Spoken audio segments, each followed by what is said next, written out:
'డీమాంటే colony 2' దెయ్యం లేదు గానీ థ్రిల్లింగ్ పార్ట్‌తో చంపేసాడు. బీజీఎం, సినిమాటోగ్రఫీ మాత్రం అద్దరగొట్టేసాడు. Hi guys, Mamas Teja 'Demonte colony 2' review thriller part of the decade. కొంచెం సబ్స్క్రైబ్ చేసుకొని మా ఛానల్ ఎంకరేజ్ చేయండి. జెన్యూన్ రివ్యూస్ కోసం, మీ ఎంటర్‌టైన్‌మెంట్ కోసం.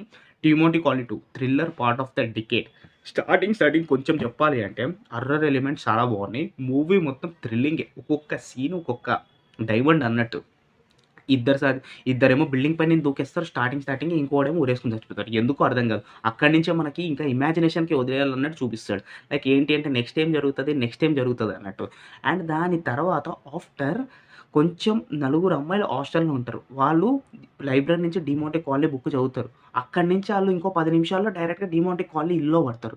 ఇంక అక్కడి నుంచి స్టోరీ అప్పటి నుంచి స్టార్ట్ అయితది. హీరో ఉంటాడు. హీరో అసలు యాక్చువల్లీ ఫస్ట్ హాఫ్‌లోనే చచ్చిపోతాడు. కానీ దాని తర్వాత ఇక్కడ సెకండ్ హాఫ్‌లో ఇమాజినేషన్ ఎలా పెట్టాడు, తనకు ఒక బ్రదర్, వీడు చచ్చిపోతే వాడు చచ్చిపోతాడు, వీడు బతికితే వాడు బతుకుతాడు అన్నట్టు. అండ్ దాని తర్వాత వాళ్ళకి ఒక సిస్టర్ కూడా ఉంది. ఆస్తి విషయంలో గొడవ అయితది. సో, దాని తర్వాత ఈ అమ్మాయిల గురించని వీళ్ళు వస్తా ఉంటారు. వీళ్ళు వచ్చిన తర్వాత డీమోంటే కాలనీలో ఆ లాకెట్ తీసుకుంటే వాడు పక్కా చచ్చిపోతాడు. ఆ లాకెట్ ఆ అమ్మాయి తెలివిగా వీడి బ్యాగ్‌లో పెడతాడు. హీరో జేబులో పెడతది. ఇంక అక్కడి నుంచి స్టోరీ స్టార్ట్ అయితది. ఫస్ట్ హాఫ్ మధ్యలో ఒక రెస్టారెంట్‌లో ఇరుక్కుపోతారు వీళ్ళు. ఆ ఇరుక్కుపోతే అక్కడి నుంచి స్టార్ట్ అయితది. అక్కడి నుంచి ఆ ఇంటి నుంచి ఆళ్ళు బయటకి రాలేరు. మన ఫస్ట్ పార్ట్‌లో ఆ ఇంట్లో ఎలా చూసామో ఇదొక పెద్ద రెస్టారెంట్‌లో ఇరుక్కుపోతారు. హీరో, హీరోయిన్ అండ్ ఇంకొకడు పూజారిలాగా ఉంటాడు. హిమాలయం పర్వతంలో ఒకడు ఉంటాడు కదా! అక్కడ మాత్రం సూపర్. అక్కడ హారర్ ఎలిమెంట్స్ అస్సల ఒక్క సీన్ ఒక్కొక్క డైమండ్ అన్నట్టు. ఈళ్ళు ఏం చేస్తారో అర్థం కాదు కానీ అన్ని థియేటర్ స్క్రీన్స్‌లో వీళ్ళ ముగ్గురు మొఖాలు కనబడతాయి.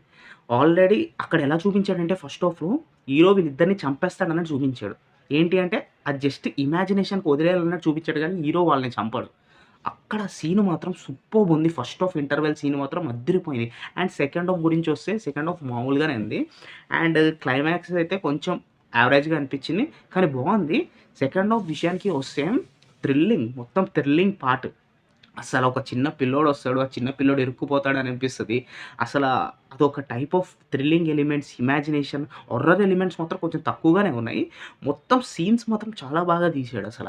అసల మూవీలో కొంచెం మంచి అసల హీరో, హీరోయిన్ మధ్యలో అయితే మంచి బ్రదర్, సిస్టర్ బాండింగ్ అన్నట్టు తను మాట్లాడుతది యాక్చువల్‌గా. అసల వాళ్ళు ఇరుక్కుపోయిన తర్వాత వాళ్ళని విడిపించడానికి ఒక పూజారుంటాడు. వాడు చచ్చిపోతాడు. లాస్ట్‌లో వీళ్ళిద్దరు బతుకుతారు. అదేందో అర్థం కాలేదు.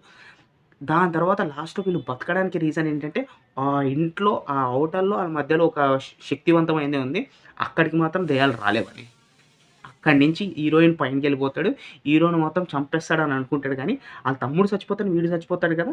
సో, అదొక సీన్ యాడ్ చేశారు. ఆ సీన్ యాడ్ చేసింది మాత్రం చాలా బావుంది. అండ్ దాని తర్వాత మూవీ సినిమాటోగ్రఫీ మాత్రం అద్దిరిపోయింది. స్క్రీన్ ప్లే, సినిమాటోగ్రఫీ మాత్రం సూపర్బ్. అండ్ బీజీఎం మాత్రం అద్దర కొట్టేసాడు. హారర్ ఎలిమెంట్స్ అన్నా, థ్రిల్లింగ్ పార్ట్ కన్నా కరెక్ట్‌గా ఎక్కడివ్వాలో అక్కడ కరెక్ట్‌గా ఇచ్చేసాడు. ఫస్ట్ ఆఫ్ ఆల్ అది హైలైట్.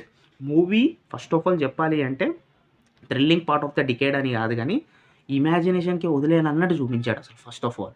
అండ్ దాని తర్వాత మూవీ మాత్రం సూపర్బ్. నేనిచ్చే రివ్యూ అయితే 3.15. ఎందుకంటే థ్రిల్లింగ్ పార్ట్‌కి మనం ఎప్పుడూ ఎంకరేజ్ చేయాలి. ఒక్కొక్క సీన్ ఒక్కొక్క డైమండ్ అన్నట్టుంది కదా! అట్లా అనిపించింది నాకైతే. నెక్స్ట్ ఏం జరుగుతది అనంటే ఇమాజినేషన్‌కి వదిలేసానింక. Please subscribe Mamas Teja YouTube channel. Love you all.